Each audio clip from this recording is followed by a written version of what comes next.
Oh, hi, and yes, I am. Allegedly. It's me again, your boy Zero, and I'm about to take a sci-fi trope down a peg or two.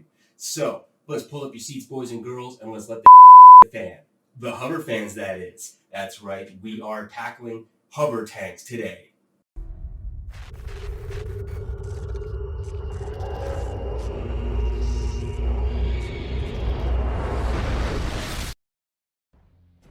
So before I begin, let's do the thing, shall we? Quickly. I have a new setup. A green screen. Neat, huh? Well, I wanted to do it because it's my channel and I can do whatever the hell I want. I thought this was America! Huh? Isn't this America? I'm sorry, I thought this was America!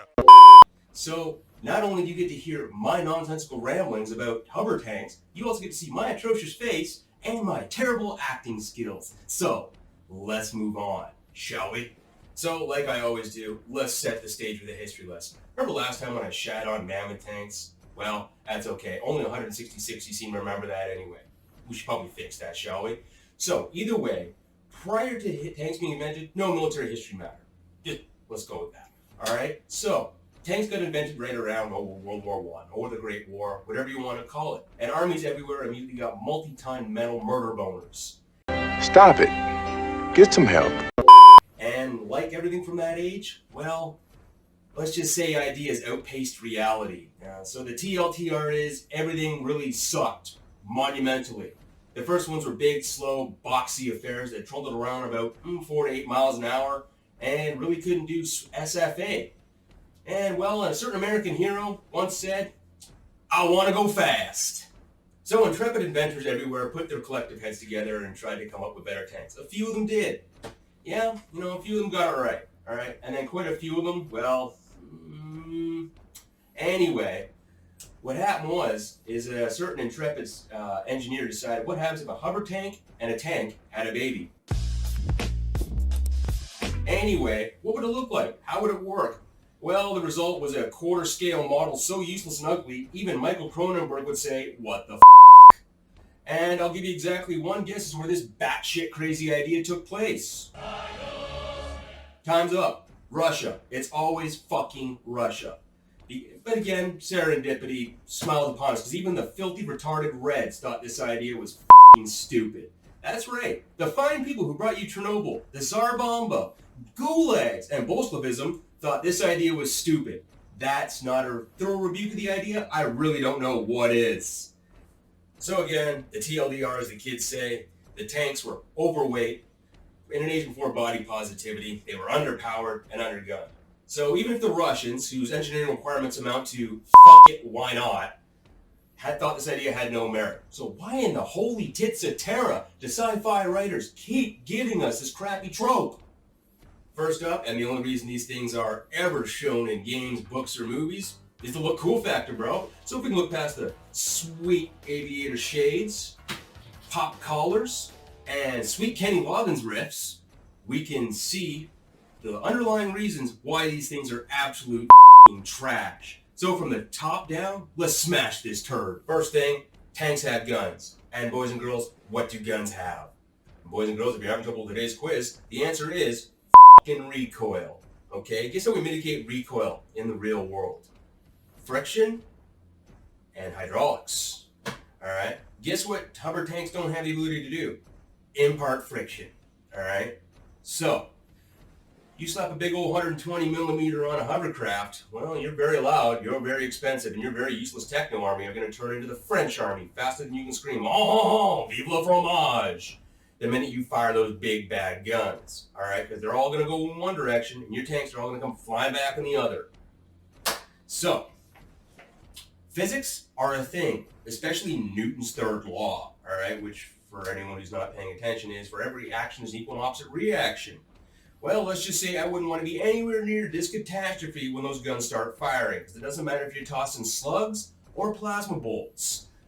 It's a thing, alright? And for a quick example, by removing tracks, you need to apply a counter thrust in any possible direction to counter the gun's firing. And on a vehicle that's really only supposed to be going in one direction, well, that can be a little bit difficult.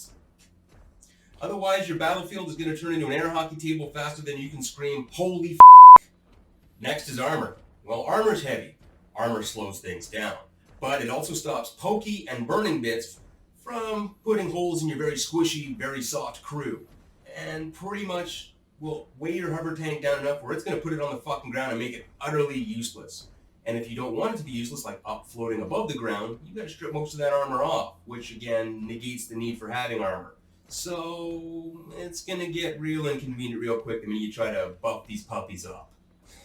Now finally are the hover parts, or the engine. Now we're all aware tanks are loud, really loud, stupidly loud, with a very distinct rumble that has the habit of loosening the bowels of every enemy who hears it. Now let's replace that beautiful, loud, throaty, deep basso rumble of a V12 diesel and slap in some big old turbo fans. Now, you know what's louder, more annoying, and more resource intensive than a hover tank?